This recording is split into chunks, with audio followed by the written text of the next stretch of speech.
And that's all it is. That's all it is. And we are live. We are live. You know what? I am, as always, I'm never prepared. And I was gonna play a little music, but I didn't know how my system can be heard through this because sometimes I wait for other people to come on. And ooh, yeah. And I want to let me know what this sound like if you guys can hear it because I'm not that advanced as a lot of other people. You're playing it from your phone? No, well, it's gonna be from my phone into my stereo system. Oh, okay. I don't even know if I can hear it. Let me wait a minute. Oh, we got one follower right now. Let me Already, know huh? if you can. Yeah. Hey. Oh, this ain't even on.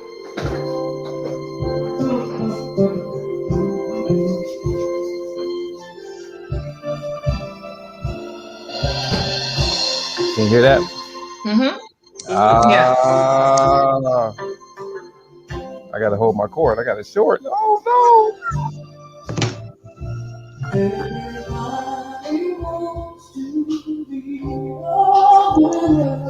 Let me play a one song, part of a song before somebody next person come in. Sounds good. Who is this? Hey, Renee. This is Anita Baker. Yeah, Anita Baker. I was gonna say, yeah, I heard that little tremble in her voice. Yeah.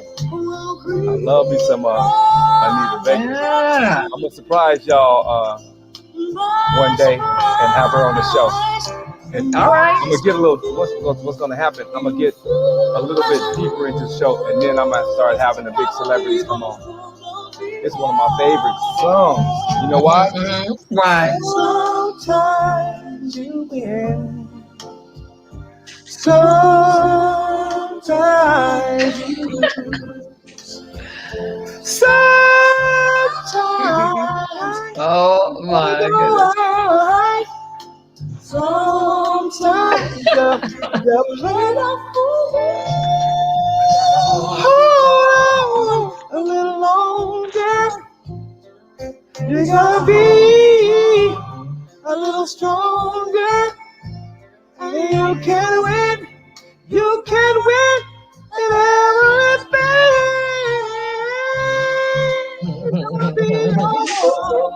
Go ahead on then. So I also sing in the NFL Players Choir, so y'all gotta check us out. All So I'm gonna right. bring this down a little bit.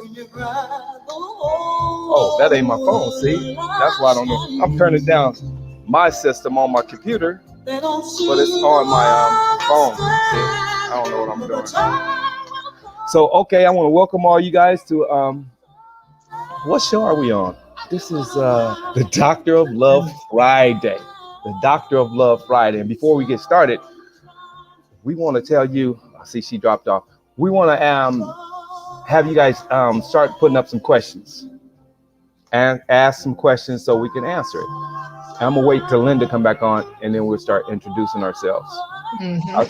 I see you, Renee. Welcome. Izzy, I see you, big dog. Sounds good. Okay. Hey, baby. Hey, Renee. Renee say I'm her baby. Here she comes. Linda's going back on. She's back on. I hit the wrong button. Again. It's like, where'd you Well, the go? thing is, I'm glad that you hit the wrong button because I didn't want it to be me. You know what I'm saying? So It was totally me. all right, that's good. That's good. So, like I said, I want to welcome everybody to the Doctor of Love Friday. I would like my co-host to introduce herself. Oh, okay. This is Linda, as everyone knows, marriage and family therapist. I am. And I'm also a relationship coach, mediator. By the way, I help people resolve conflict too. And I'm an author How many books do you have? too. And where can we get them? Okay. One is The Art of Manifesting Love. We had that big question last week about love. And then the second one is called The Power of Conflict. And it's helping us find creativity and find our greatest self through conflict. That's how we achieve it. And one is on Amazon. The other one, where it's going to be on Amazon and some of the bookstores as well. But we're kind of in the final stage of the press release and that sort of stuff. But I'll talk more about it as soon as we get that finalized. That sounds good. And you are also a doc. You're a doctor, Linda, right? Well, not quite. Not You know, quite? everyone calls me that, but not quite. I haven't completed my PhD yet. Okay, okay. Okay. Well, we have a doctor on here, and I don't want to give her. I don't know all the accolades she has done. I'm gonna let her brag on herself. And Oh you are, boy. young lady. My name is Dr. Sonia Bell, and Steve asked me to come on today to talk about. I'm a sports medicine doctor, to talk about dating athletes and all the trials and tribulations, and the good and the bad, also, from my experiences with that. So I do mostly sports medicine and regenerative medicine. And the way I met Steve was I had him as a person on my video about stem cells for athletes to give his perspective on what it's like to be a football player and go through, the injuries and yet having to be, kind of prompted to go back out on that field almost as if you're a gladiator, because the bottom line is the game and not necessarily your body. So we got to know each other over that short period of time, and you're just a joy. And we just hit it off personality wise. And I think I started talking about my woes, and you were like, "Oh, you should come and talk about that on the show." And I'm like, "Oh boy, it all began." Okay. Oh yeah. We got you Yeah. pulled right Story. in. Yeah. Some stories. I got stories All for right. sure. All right. And I need to get used to this. I never introduce myself. I just start talking. Okay. I am Stephen Pierce, the Doctor of Love. I am the president of the NFL Players Association San Diego chapter, and I am a former wide receiver of the Cleveland Browns. So I'm a retired player. So I know a little about, I'm 57, so I know a little bit about love. And the doctors, let me see. You guys got one thing you must remember. The doctor is always right. Sometimes. The doctor's always right. Sometimes. Well, okay. Okay, let's get into it. Let me see. Let's go to a question. What question do we have? Okay, so wait a minute. Where's my book? Your book. You got to find Just a it. second. Oh, she's got questions in the Actually, book. because I wrote them out, the ones that you sent, so that it will be much easier to read. But so we're happy everyone is here, and I hope you have some great questions tonight. And I think we're going to be able to kind of I hope, get a little bit more specific instead of being always so general, and especially with the questions that we have. So the first one is from Jacqueline, and her question was, which is quite interesting. And I love Jacqueline. Jacqueline, I love you. Okay. That's my girl. But her first question is, she wants to know if couples fall out over giving money to family members. Mm-hmm. Ask that for me slower again. Okay. Do couples fall out over giving money to family members? Do I take that first, or Sonia, or Linda? I would personally say that happens a lot. Money is always a point of contention. I think I think that you got to have a conversation about who's has what, and who can share what. And when you start talking about family members, you married into this family, or you are, a boyfriend or a girlfriend. It's kind of a strange thing to ask, because we hold on to our money so tightly. Right. So there are many arguments. I mean, I think that's been the topic of many television shows. Like I'm thinking of like Soul Food, and a lot of those shows will talk about that, because there's always that one family member that needs help, and then there's that one family member that is the earner, and people turn to them for help. And then when you have an outside party, trying to bring that into the mix, it can be questionable. Yeah. As an athlete, let me answer. As an athlete, we are givers. Most athletes are givers. So we have best friends from Pop Warner all the way up into the NFL. And we are used to giving and sharing with our friends, who we think our friends are.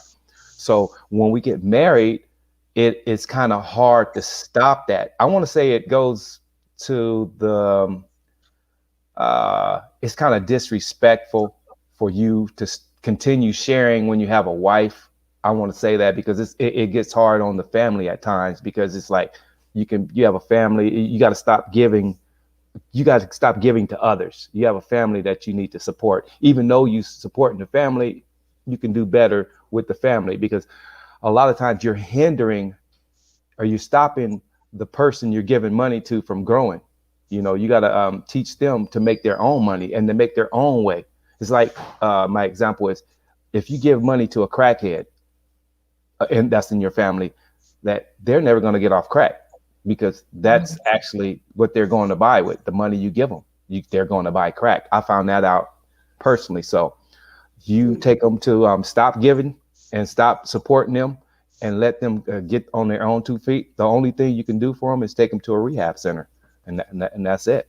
So when it comes to relationships and falling out, a lot of people fall out because we're trying to take care of our families, our not our immediate family. We're talking mom, dad, sisters, and brothers. But when we get married, there's one person that we should take care of. That's our wife and our kids. Linda? Yeah. Okay. And I would concur with that in terms of, to answer the question, do couples fall out over issues like that? Absolutely, they do. And there are a number of reasons why. First of all, we know that one of the 3 top destroyers of relationships, sex, money, of course, is at the top of the list, and communication. So when it comes to money, I think in order to avoid or alleviate a fallout, when people come together, start to integrate their lives, they should do several things where finances is concerned. Number one, if you're going to merge or integrate your families properly, 2 people's lives together, then they need a plan for where they're going financially, number one. So they have to talk money talk. What asset are they bringing into the relationship, and how are they going to establish their banking accounts? Now, sometimes if I'm doing marriage preparation, premarital counseling, sometimes I talk about 3 accounts. I talk about, your companies. A marriage or relationship becomes a company that you're forming. So you have your operating capital, everything, that your revenue that comes in and what goes out. Now, what parties will do sometimes, they determine what goes into their overall revenue account, and then what portion of their pay or salary do they get to designate to keep. Now, if a person, I have just say we both agree that we're going to keep, 25% of our earnings, for personal use. Then now, if I give away my 25%, I never have a right to go into our joint funds to give to family members. And likewise. So that's the kind of conversation couples need to have. How are they going to handle finances? And then secondly, look at the root of the families when they're coming together, because sometimes you have a lot of codependency in family members. And it becomes a cultural thing. And when it comes to enmeshed families, family members feel what's yours is mine, and they're not able to separate that. So couples have to determine or talk about the boundaries that they're going to put in place. And those boundaries are the rules of engagements around our finances. And whatever those rules are, they apply to both sides of the family. I have a question. Um, Yes. um, does that, I'm trying to stay politically correct. Do black families have those conversations? And do white families have those conversations Let me about, tell you, yeah. having worked in family court for so many years, those are conversations people don't have. A lot of people do not have those conversations. That's why if 50% of marriages are ending in divorce. And from what I've seen, from what I've observed, and I have had clients in my office from professionals, doctor, lawyers, athletes, by the way, down to the common person who's coming through family court. And when they're coming through, judges, lawyers, because every people of all status does not prevent people from getting divorced. Love and commitment does, respect does. And so when we start talking about marriage preparation, most people will invest. I've seen people invest 40, 50, $100,000 in a wedding and not one single dime toward marriage preparation, toward the marriage itself. Getting to know each other and working out these details of their relationship. So I find it to be across the board. Okay. Well, in my personal experience, I married somebody from another country. So he was from Morocco. So I can definitely do that. Okay. And so there was a lot of learning that went on from, him getting off the boat and landing here in America, But one of the problems came up when I got sick. So I have lupus. And Okay. so I created this financial net for him as he integrated into society and learned how to speak the language and what have you. I put together something that really worked for him and was at the caliber that he was. He was an Olympic, athlete, and in his country, he would have run for parliament, right? And then I drag him over here, no, come to America. And so I'm in residency, not making a lot of money in medical school, and he's doing, what we had set him up to do, and so we were about equal.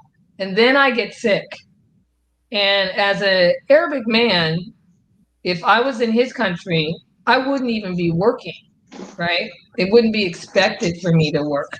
So I believe that I was, inheriting somebody with those cultural values where they will stand no matter what. And, this is a reoccurring theme in my life. Like, when you need to stand, you need to stand. And so money became, the issue for us because I could no longer be the earner that I was for a temporary period of time. And then it was post 9/11. So a lot of things that were service related or things that people didn't feel were absolutely necessary, similar to what we did, deal with COVID.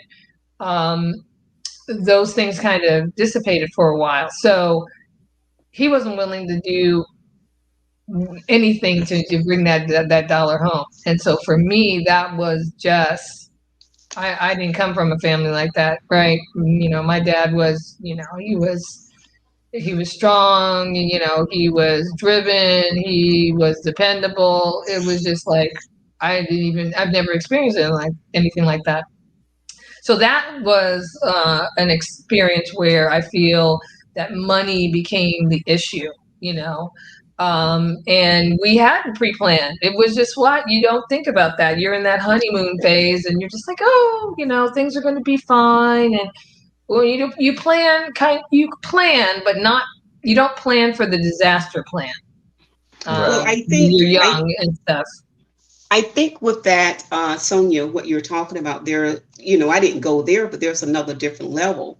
So when we're discussing money, we have to also look at our relationship with money. A person's relationship with money determines their reaction to tough times in life and their priorities that they take. And for example, a person who come from an environment, and I'm not saying this is him because I certainly do not know, while there may be cultural values, because think about it. I mean, there are cultural ways that we have as African American versus, Africans who may be from Africa. And so you can, and even with your own family, you may have some cultural values that you stick to, but at the same time, your own personality and whatever meaning you brought from your childhood has a lot to do with decisions you make and how you handle difficult times in life. So when money becomes an issue, number one, we already know with money is a mood changer. If people are going to change, they're going to change with money. If it's a person of humility, it's not a big deal. Money comes when it goes. So what's your relationship with money? And that's a question I find that people don't have a conversation around. How do you really feel when it comes to a dollar? Yes. So how do you explain how old were you when you got married with this husband here? Oh, I was 30. I never really thought about marriage at that time. I had lived kind of a very different pre-doctor life. I was living in Los Angeles, working in the entertainment business. So you weren't a doctor then? I wasn't a doctor then. I was from 21 to 21 to about 26, I was in LA working as an agent. So that lifestyle is there's no script for that lifestyle. It's just a little crazy. And the kind of people that you meet when you come from a home that's a relatively conservative home, it's a little unsettling, but you kind of go with the flow, and you have to remember who you are, in the midst of all that craziness. So I wasn't really, I was really driven towards, I had gotten diagnosed at 23. So it kind of changed the flow of my life. And so I had to decide on what is it that I'm doing? What is my purpose here, on this earth?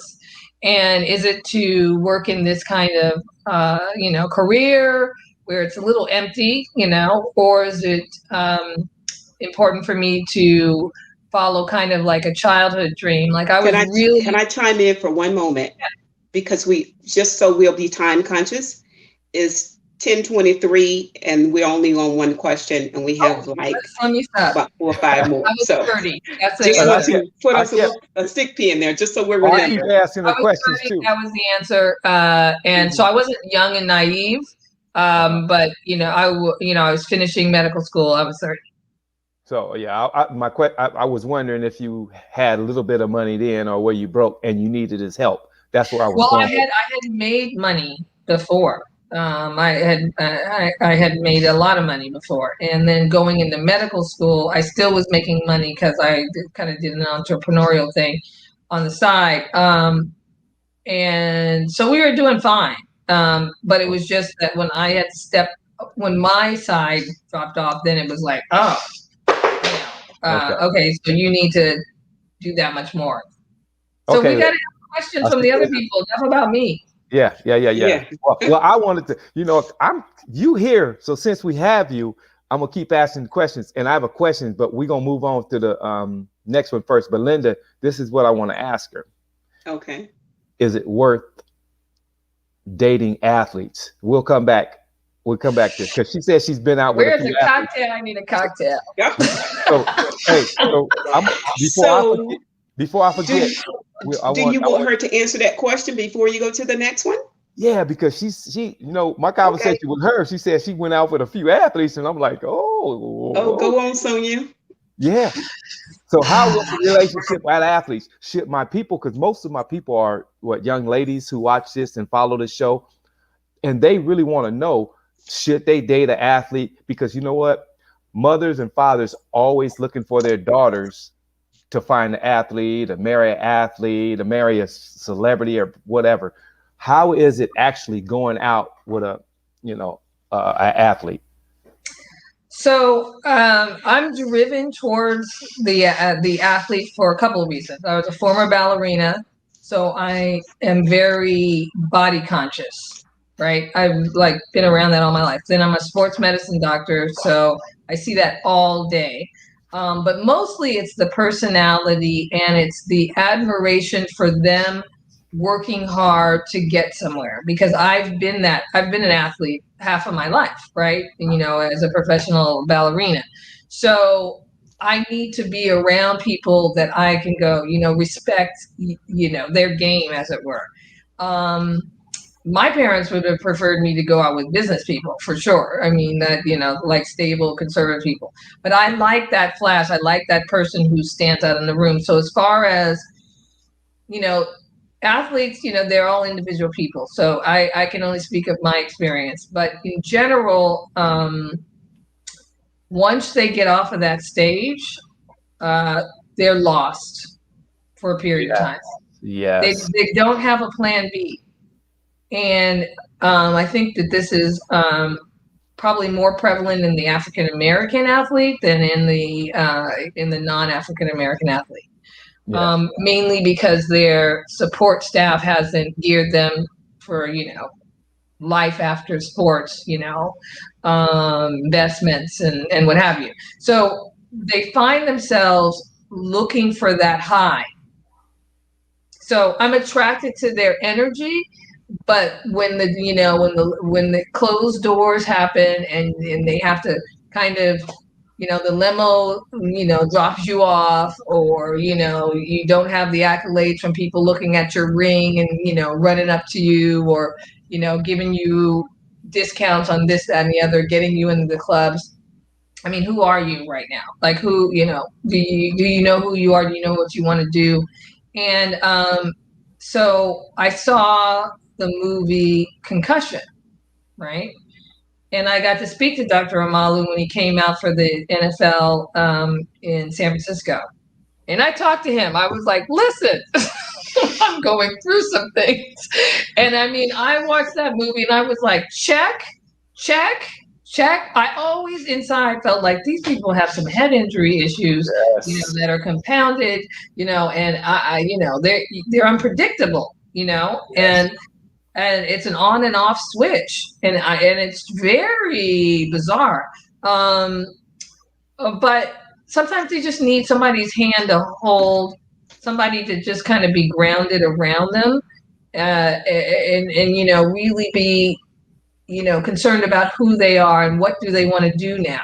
And so I feel like I've given a lot of chocolate milk to these guys, and they've actually, I have a couple of success stories. One, I helped him start a solar company out of my house.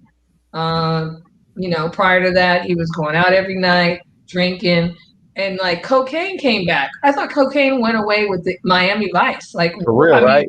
I mean, like what, and so, he's coming out of it. And then another one who I introduced to the concept of stem cells. And so he found a purpose. He could utilize his connections, and he had, he's able to stand up and put his chest out, and this is what I'm doing now.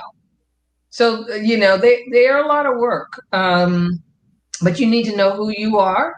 You need to know that a lot of what they do is just to boost their ego, that they need the accolades of many people, including women. And you need to know how to check that. It's a lot of energy. Right. Hey, Pam says women are not looking for athletes. He said, we are looking for lawyers, doctors, and engineers to marry, not athletes. But yeah, the thing is, stable. But see, that's at an older age. At a younger age, people are pushing them to marry athletes. And to our defense as athletes, I'm gonna just tell you, it's not our fault. It's not our fault. That's all we knew growing up was sports. The only thing we knew was sports. And that's the only thing you had to know to make it to the level we made it in. Their ego. Yeah. So I heard something. Sorry to say something. So if we had if we had that family to bring us through it and to show us other ways, that would have been cool. But our families were fans, just like fans are fans. So to our defense, we that's all we knew. And then when the game ends, we're looking around like, what's next? That's when our life. You said a key thing. I mean, your family, the people around you need to, take off the rose-colored glasses and realize that this could end at any time, right? You could never even make it to whatever field you're trying to get to because of one injury.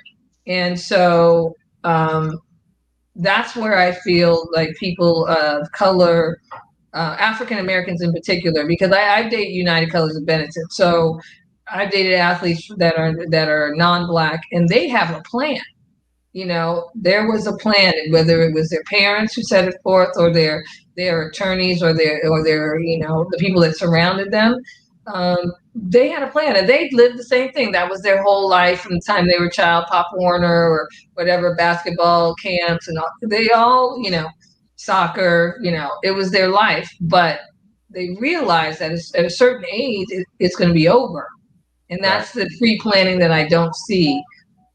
And unfortunately, the depression and the use of alcohol and sometimes drugs as this new crutch, because they're lost.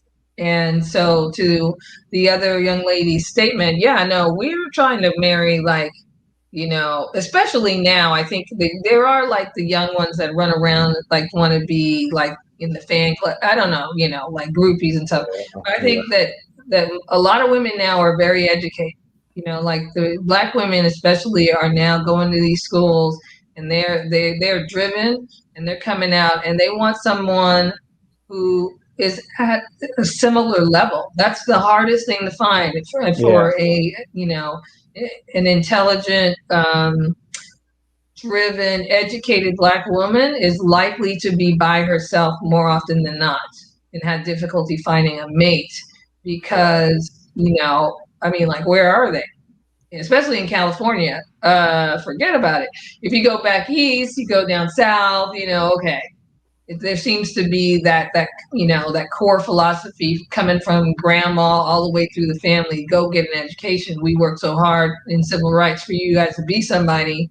So be somebody, So, and athletes are always educated because they have to go through college to get to the, You have to know something to get by. So let's go. Hey, Linda's looking at me like, Steve, I'm going to just tell you, Linda runs the show. So I'm quiet. She's trying to be nice. Questions. She's trying to be nice and not cut you off and give you time to speak, because it's about you right now. But me, she can cut off anytime because she runs the show. She keeps it moving. And I don't even think we even answered the love question, have we? Which question? We haven't even answered our love question. Well, we had one. We did. We answered the one about the finances. If giving money to family member, does it cause failure in a relationship? And I think we all kind of concur that that can happen. And especially if things are not in order, as we talked about, relationship with money, boundaries with family members, as you're integrating your families and knowing exactly what you're going to do with your finances, setting goals. And one of the things I will say, although I saw a combination court system, but back to something that Sonia said a moment ago, that I grasped from her conversation with the white athletes versus the Black. You're looking at cultures there where you have one person who comes out of an environment where they talk wealth, you've been given wealth, you've seen it in your family, versus the athlete who comes from an environment where there's poverty and much of their trauma haven't been dealt with. They're just trying to be successful. So back to trying to discover what's the meaning of life and all. It's like, man, I got a break. So they're so excited, of course, and there's a lack of discipline with what they get. So I think we answered that, but there was a lot of conversation around finances. I would say to anyone, in addition to that, if you're considering uniting with someone, I'm going to talk about my whole vetting process eventually, but you just got to do your homework before you commit. All right. What question? Okay. So next question, I'm going to skip down to something that Johnny wrote. He said, do women think logically when it comes to relationships? And I'm so curious why he asked that question. Oh, you know what? Don't say his last name because he had deleted. He thought about what he said and he deleted it. So don't say his last name. Okay, I won't say, but do women think logically when it comes to relationships? Do men think logically when it comes to relationships? Well, the thing is, we think differently. We both men are from what? Venus and women are from Mars or something like No, that. you are from Mars. Mars. Okay, we from Mars. Venus. It's the same thing. We're just not from the same place, so we Yeah. don't think the same at all. But what we must do is respect each other's opinion. That's what love is about. Respect and building together.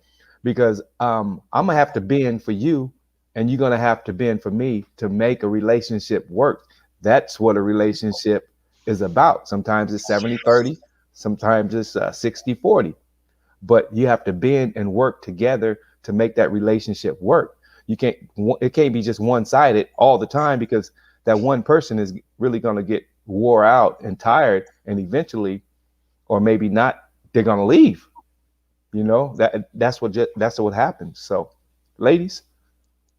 Yeah. Okay. Well, what I will say to the whole thinking process, like what is really logic for one person.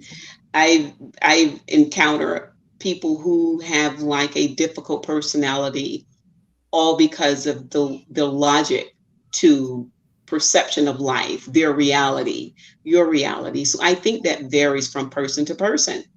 And logic is sort of like that word we call it's relative to the human being, to the individual. I think how they think. Now I will say this though, like men tend to be more linear in the way they view life. They're just straight for the goal. This is it. And women tend to think a little bit more detailed. And then the other thing for women is that, and that may be what this question is stemmed from, is the fact that women are emotional creatures. And sometimes women do react based on emotions, and there is no thinking sometimes involved, because thinking does become a little illogical because emotions tend to override our reality, our ability to process, our ability to see life for what it is. And I think even in our ability to make decisions based on wisdom from our heart, as opposed to what our emotions are saying. That's kind of it. I'll see if Sonia has something she wants to say on that in that regards. Well, I mean, I think like when you first get in a relationship, there's really no logic about it. You just feel, you're happy, you feel good, you feel like that piece of you that was missing is now all of a sudden found, and you're just kind of in bliss. And then reality starts setting in terms of just your day-to-day life. I have to agree with you that the logic is based on, how, it's our own perception. I mean, men and women are definitely different. We're not that different. But we do approach things differently. And I think if you listen to your partner and try to understand who they are, you don't have those kind of problems as much, there's, I mean, that question for me sounds like, oh, why are they so crazy? But it was put in a nicer way, right? Yeah. Well, I mean, you can get somebody who's a little, I mean, it just, you have to think about, who do you choose? Yeah. I mean, you probably saw that she was a little off from the jump start, you know what I mean? But you just kind of, and then you shouldn't be surprised when the response is a little bit outlandish, because she was always that way. She's probably never not been that way. So I don't know. That's my thought. Well, logic is sort of like what we call common sense, and common sense is relative to the person, okay, as to what's common sense, because a lot of our senses and how we operate, how we think, how we see things, is based on the conditioning that we've gotten throughout our life, mainly in our childhood. So what's logical for one person is illogical for someone else. And those are the things we have to think about when you're having conversations. I believe in like, and if I'm working with two people, considering, this long-term relationship, marriage, for instance, I like to ask thought-provoking question that provokes arguments. That's That's how how you you find get out. yeah, Yeah. because otherwise it's really based on what we're feeling in the moment. And like when those butterflies leave, now you live looking at reality. You're going to bed, waking up with someone. Usually people are, you wake up the next morning like, who's this person next to me? But we have to move from the emotional state when it comes to relationships and think with our heart, because that feeling that we feel in the beginning, it does dwindle with time. And this is when I think last week I used the term growing in love, because now you may not be feeling the butterflies, but you have chosen to love someone now. You have chosen to love them unconditionally. You have chosen to love them and accept who they are. And on that journey, we think about ways we can grow together. So it becomes more of a choice than a feeling as you're in that relationship as to how you're going to handle it. So hopefully that answers the logical answer or question. You had something else to say, No, Stephen, on that one? no. Let's go. Let's go. Okay, so the next one I have here, ooh, and I think this one is from Jacqueline as well. Do women cheat for the same reasons or interest as a man? I can't answer that. I don't cheat, so Uh, I can't. Do they cheat for the same or different reason as a man? I think And so. I well, would think so. I yeah, would think so across the board. People get yeah, lonely. People get lonely. People want attention. If you're yeah. not paying somebody, if you're not paying your spouse attention or having time for your spouse is gonna find somebody else to spend time with. So that's just across the board, both ways. You know what I'm saying? So try to spend when you have a beautiful woman, take her everywhere with you. Tell her everything. I mean, but keep it fresh and new. But make sure you have time for her, and you make sure you have time for him. And then you make sure they don't want anybody else. Somebody I read something a long time ago, probably like 10 years. It went like this. It said, never let another man make your woman smile. Meaning you need to keep the smile on your woman's face. I like that. mhm. I like that.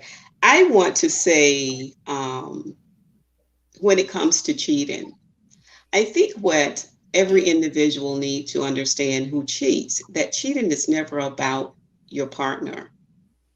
Cheating is really about you. It's driven from the person who cheats. And that is why it's important for us to understand what our makeup is and our needs are. So when we enter a relationship, and one of the things that you've talked about, Stephen, and we talked about was the 5 love languages. You need to know how to speak love to your partner. And in so doing, we learn how to meet each other's needs. But then the rational side of that is to understand that my man can't meet every one of my needs. Only God can do that. So to place such a burden of him on that, or I'm going to go look for it in somewhere else. Look, I don't care where you go. You can go to Timbuktu. You're never going to find a man or a woman that can meet every one of your needs. So that means we have to learn how to meet our own needs. And the biblical way of loving people is to love them the way God would love them. And when we can learn to do that and recognize that we have a master and a creator that provide for all of us, that what my man can't meet, God can through me. So cheating is about the individual. It's never about your partner. I know people use that as an excuse. Right. I couldn't get this. They did that. They did this. But from the way I see life, there's no need to cheat. You either in or you're out. And if you feel a need to cheat, then you just leave. Just Right. come out. There's I never a can't. need to cheat.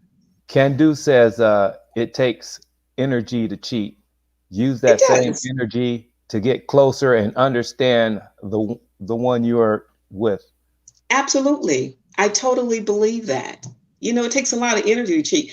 And me personally, I just never thought it made any sense. I don't have time to be sneaking, ducking, and dodging and coming up with lies to say why I'm missing. It's just too much energy. I can't do it. With I anxiety. never was able to do it. Right, right, right, I mean, right. why cheat? Just go be with who you want. You're grown, you're an adult, you do what you want. Mhm. Who created cheating? And I, who created marriage? who created cheating? Yeah, Mm. who created You cheating and know who who created You know, marriage? you know, you, you know, It you had to know. be sometimes somebody had to put on a piece of paper, okay, you two are married. I'm just talking out the side of my neck. You two are married, so you can't mess around with the woman no more. Back in the days, they used to have as many as women and men they wanted, right? No? So remember what we said to that question before.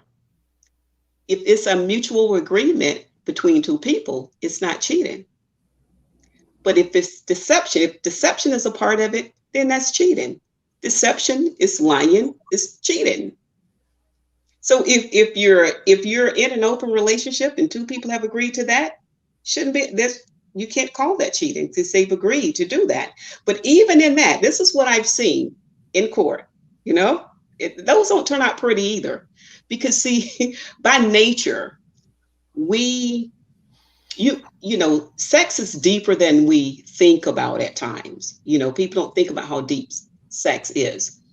But sex is responsible for a brain chemical called oxytocin. And it is a bonding chemical. It's the same chemical that causes mothers to bond with their children through breastfeeding or whatever. So when a man and a woman connects, and with every climax, all of this togetherness and rubbing skin, is that there's a spiritual connection that's taking place. There's a chemical connection taking place. And that's why some people, back to that logical question, act illogical and irrational after they've been sleeping together. If you notice, it's much easier to break off a relationship with someone you've never slept with than it is that you've slept with. Yeah. Because for a woman, it's like leaving a piece of her soul. Yeah. So, For a fat person, it's like leaving a piece of cake. yeah. So, So, Mark, so Mark, we have to think about that. I always say, think before you lay. Where is this going? Mark Watson says that all sounds good in theory, but in the trenches, it's a whole nother reality. Well, for some, that's called self-control. Because see, wisdom tells you at some point that you can't sex your way out of your problems, just like you can't drink your way out of your problems. You can't sex your way out of no problems. Just like you can't drink your way out of problems, you can't sex your way out of problems. Because when I you don't know about that one. when you finish with that high, just like the next hit of drugs or alcohol, gambling, whatever, when you finish, you're gonna wake up to the same problems: emptiness, unfulfilled, and don't know what to do with yourself. Mhm. Okay, let's we got to get Sonia in here because she needs Oh no, more. I'm like listening, taking notes. I'm like, Because we got 12 minutes left. It's funny how it goes so fast when it's It does. man, it goes fast. And I kind of want to do a real show with play music and all that kind of stuff, but we Well, can't get if you want to take a 2 minute, you want to take a no 2 minute break for because I mean we're gonna run out of questions unless she's gonna come back. I want to ask her some more questions go before. right ahead. oh boy. What a question we have for her. Oh, I didn't have one for her, so I'll let you add, because it sounds like you have some specific questions. The only other one I had here was, is it okay for a woman to pay for a date? I'll speak to that because I get a Okay. lot of that. In fact, if I go to a restaurant, 9 times out of 10, and I'll say this in San Francisco, it doesn't happen to me in other places.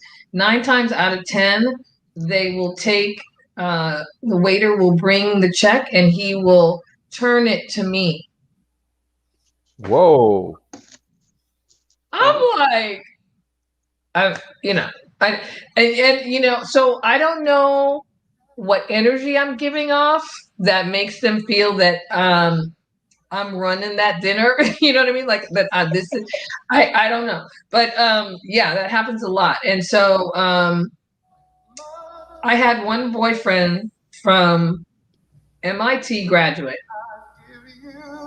You know, we went out a couple times. Like we had probably only gone out 2.5 months, and we get to a pizza parlor, and the bill comes, and he's like, "Are you gonna pay?" And I was like, you know, I didn't really have a problem with paying, but I was like, kind of, what was the premise of this? You know, like, what's going on?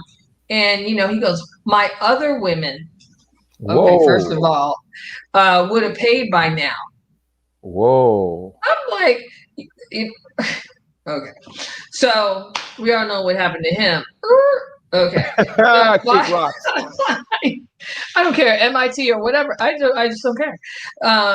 I don't have a problem paying occasionally, but I you know, there's still that side of me that still believes in some of, you know, the old construct of men need to take you out. I mean, I am definitely women's lib, you know, and all that, but I mean, they need to show that they have a certain amount of etiquette and stability, because we don't need you, but we do want you to bring something to the table, right? So especially because, you know, I'm a career woman, that situation I've had to deal with a lot.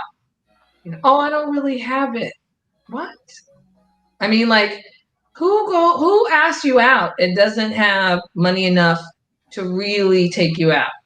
So I don't have problems paying, you know, especially when you're further into your relationship. When I was married, you know, like, oh, you know, you don't even think about it because I'm not a stingy person.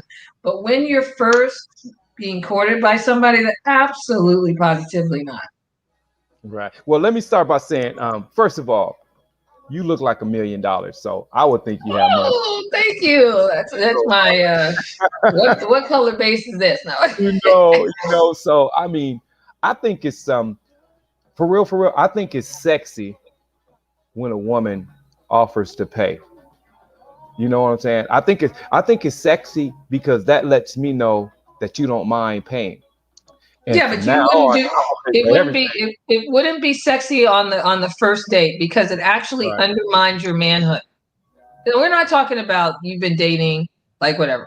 That's fine, and I get that. It is nice. Oh, honey, let me take care of this. That's fine, you know. But if it's your like first couple of dates, she's testing you. She's trying to see what you're about, you know. And if you can't, I mean, if you don't pull that chair out, if you can't handle the actual ordering and assist in the order, I mean, like old school movies. If you can't pull that off for me, I'm like, I might still go out with you, but I have no interest in you in any future like plans. Well, then at the same time, you thinking like that, I'm gonna think like, well, what else is gonna happen? I know I better, you know, a lot of men think, well, I better get some if I'm buying her dinner, if I'm paying for food, if I'm taking her. That's not the guy that's going out with me.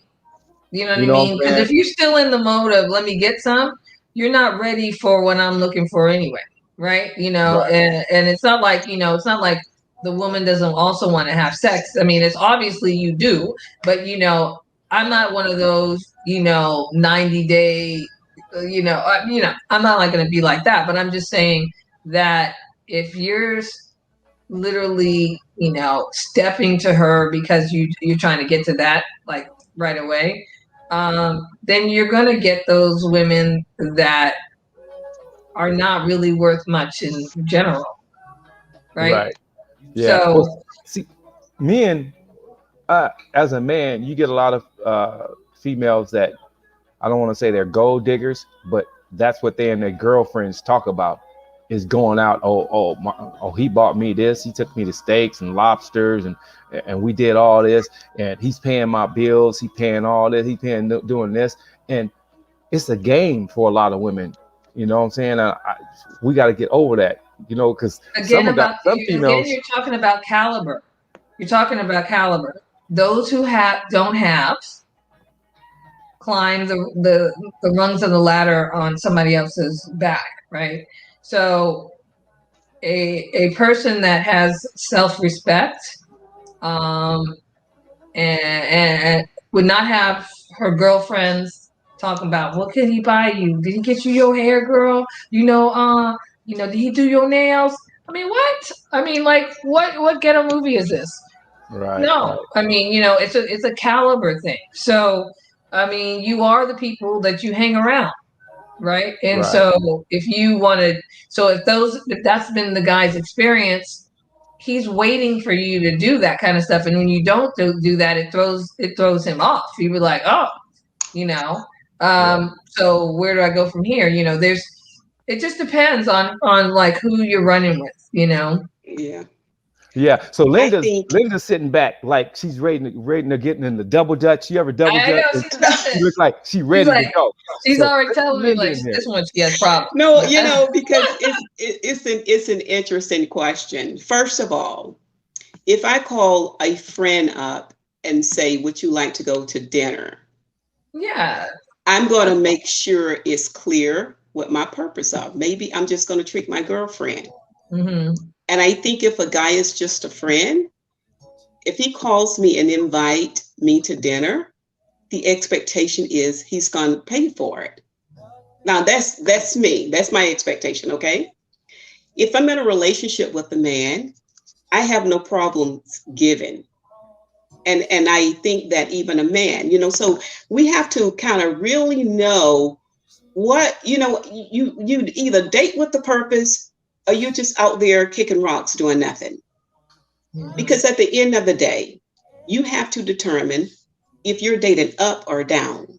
Mm-hmm. Dating down for me is taking me to dinner and expecting sex. Like, really, I can buy my own dinner. I mean, I'm not desperate. I'm not needy. Okay.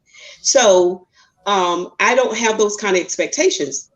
When we are dating, we go back to the same thing. It's for the purpose of gathering data. Money and sex should not be exchanged during that period until you determine where this relationship is going. You've done your vetting process of observation, getting acquainted with each other's world, watching them, their personality, how they react to stress, their temperament. Are they mean? Are they hard to get? You're doing all of these things. Why are we mixing money and sex that early? So during that process, I don't mind treating. I may invite you over for dinner. I may say, hey, this time let me pay. Because what you want to do is, as a woman, if a guy, first of all, I'm not dating anyone who's not looking for the same thing I'm looking for. Okay. I mean, why waste my time? I have friends and I can have more friends. So why would I waste my time dating someone that I talked with initially and recognize we are on two different planes? For example, if one person is looking for a commitment in marriage, then I would think your vetting process with whoever you're dating would be centered around the qualities of what you look for in a man or in a woman. And if you're just wasting time or just having fun, that's a whole different story.